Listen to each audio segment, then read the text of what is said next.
SleepAway Camp 2, Unhappy Campers. Movie opens up with some campers sitting around a campfire, telling some good old-fashioned ghost stories. She opened the creaking door and crept slowly into the lobby.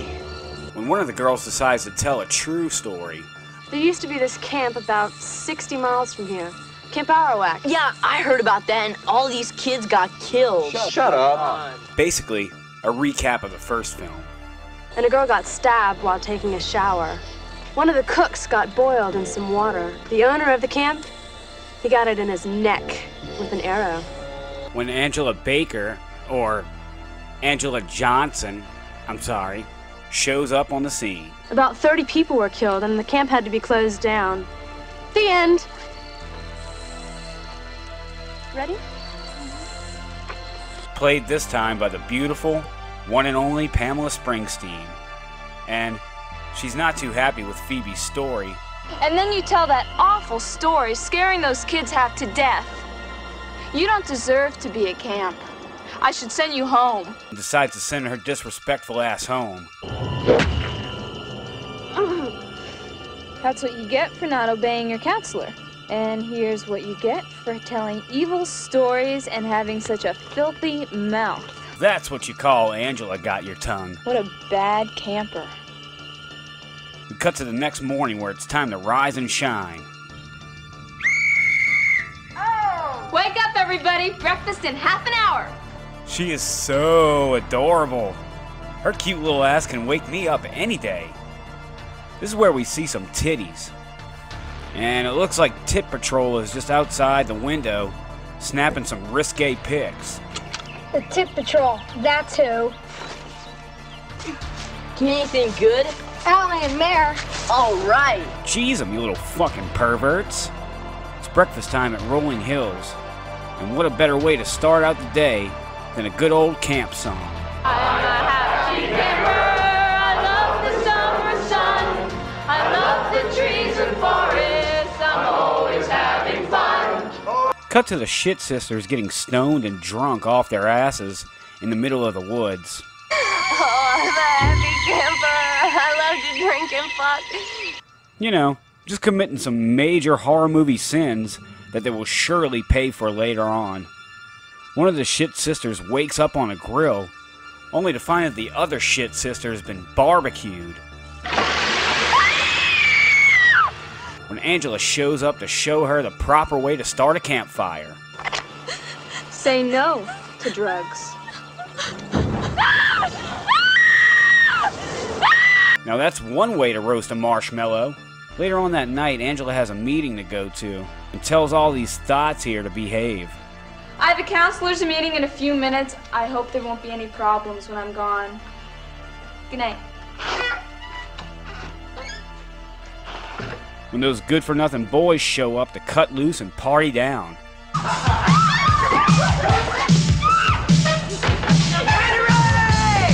Oh, the 80s. Thing is, it hasn't been a full minute since Angela left. She shows back up to crash the fucking party. Uncle John's gonna hear about this. You're all in big trouble. Get this place cleaned up! Then, not even 30 seconds after she leaves, the girls plot revenge against the boys. You then get more 80s partying and antics. And while we're here, we want our bras and panties back. When Angela shows up yet again and isn't too happy to say the least. Another one of the girls wants to go home, so, like a good counselor, she obliges.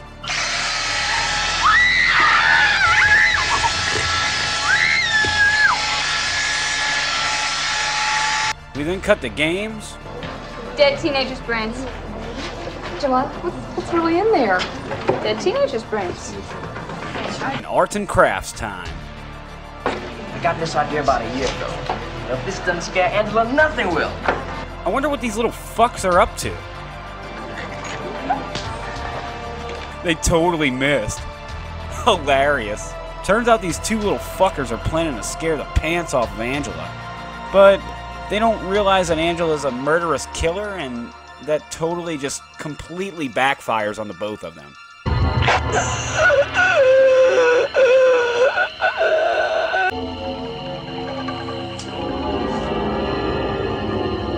Anthony?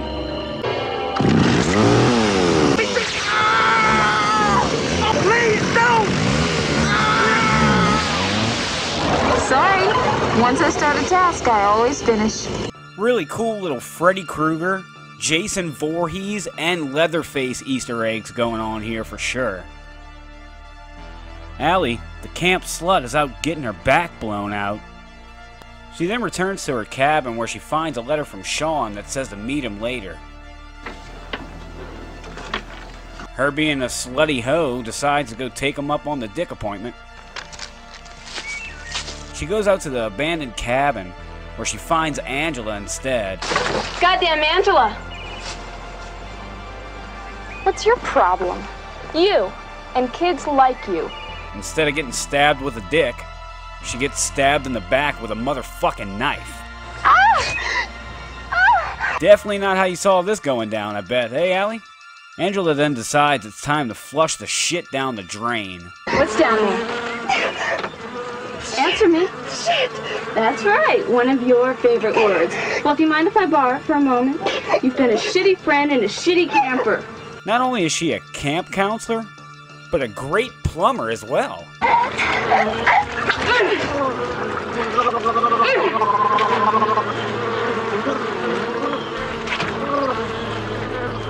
You should have been the first to go. Cut to Angela being all cute and just playing some guitar. Hi. Is there something wrong? Fun fact, did you know that Pamela Springsteen is the little sister of the legendary Bruce Springsteen?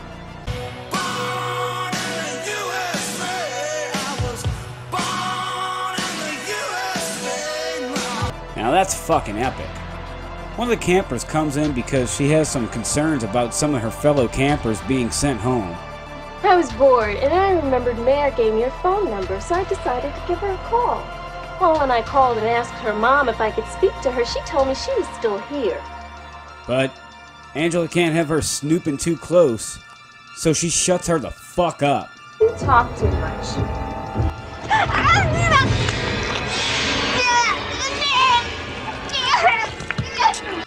Shoulda mind your own business, bitch! Angela goes out to make sure no one's around when the titty patrol dumps a bucket of water on her fucking head. As Angela is hiding the body of the recently deceased, another camper comes into the cabin and Angela can't have her squealing and shuts her up as well. Oh my God. What did I do? I didn't do anything! You're gonna tell. We then hear the strumming of a guitar and the beautiful voice of Angela singing Kumbaya.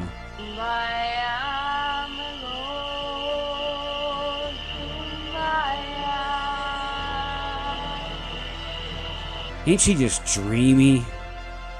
Speaking of dreamy, later on, Angela's having some vivid nightmares. You're more fucked up than I thought. It's the next morning and Angela's being fired for quote-unquote sending all the campers home. You're fired. I'm sorry to have to say this, but I've told you before, nobody is to be sent home without my permission. Angela is up at her secret spot, and she's just down in the dumps about being fired when Molly shows up to talk to her.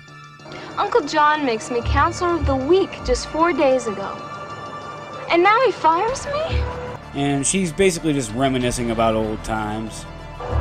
He reminds me of this boy that I knew when I was about your age. He didn't like me very much either. But I fixed him. How? I drowned him. Sean then goes into the abandoned cabin and makes a shocking discovery.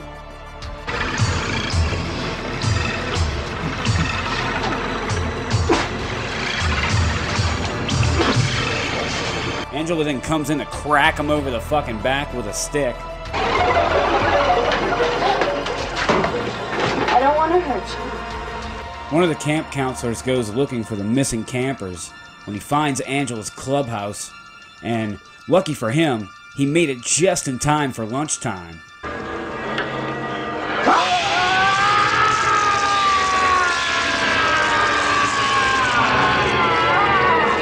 Jam it! Would you like a second cup? I knew your battery would come in handy. This is when Sean finally puts it all together. You're Angela Baker, the angel of death. Should I call you Peter? My name is Angela Johnson.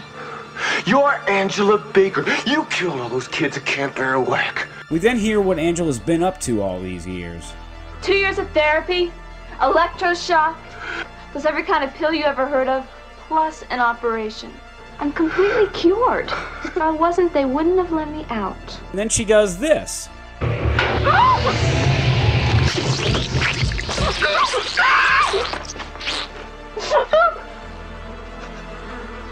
Molly wakes up just in time to catch Sean's new TV show. Speak of the devil, look who's on TV.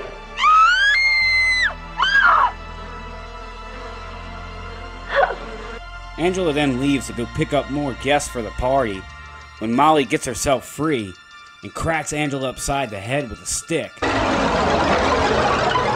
Now, the final chase is on. Molly! Stop! I just want to be your friend! In a desperate attempt to flee, Molly goes falling off the edge of some rocks. Molly! Well, she almost made it. It's any consolation. You almost made it. Back at camp, Angela's just tying up some loose ends before she heads out.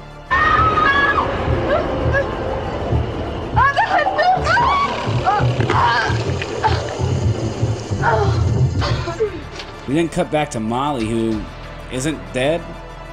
On a foggy road, we see that Angela hitched a ride with one of the middle-aged teens from Slaughter High. I mean, you gonna get screwed, you like to know who you been screwed by, right? And she shows her appreciation for picking her up by stabbing her to death.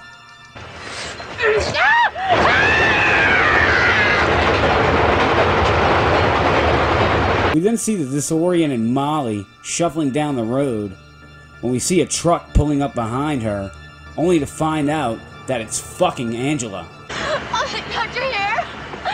Got it, partner!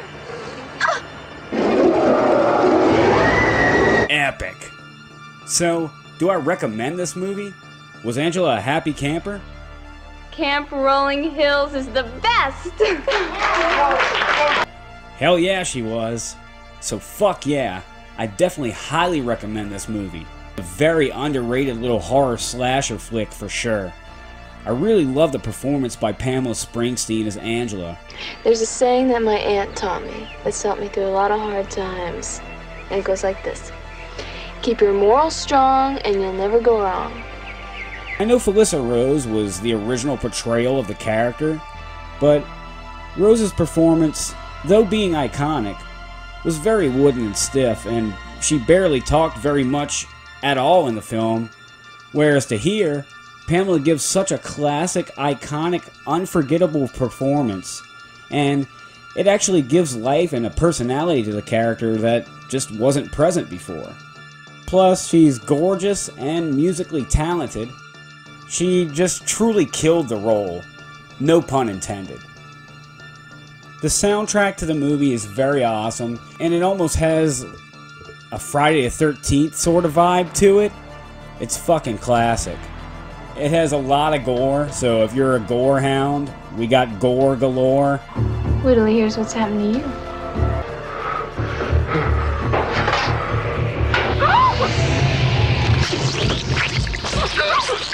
It has amazing special effects. It has a ton of horror movie references, and basically it's pretty much a love letter to the franchise and like horror movies in general. Even down to the poster for the film. Look at that shit. It's fucking great. Definitely a truly underrated horror gem that I feel like any true horror fanatic should totally see. Because it's a real scream. What else can I say except Scott86, and I definitely highly recommend you guys go check out SleepAway Camp 2, Unhappy Campers, starring the one and only woman of my dreams, Pamela Springsteen.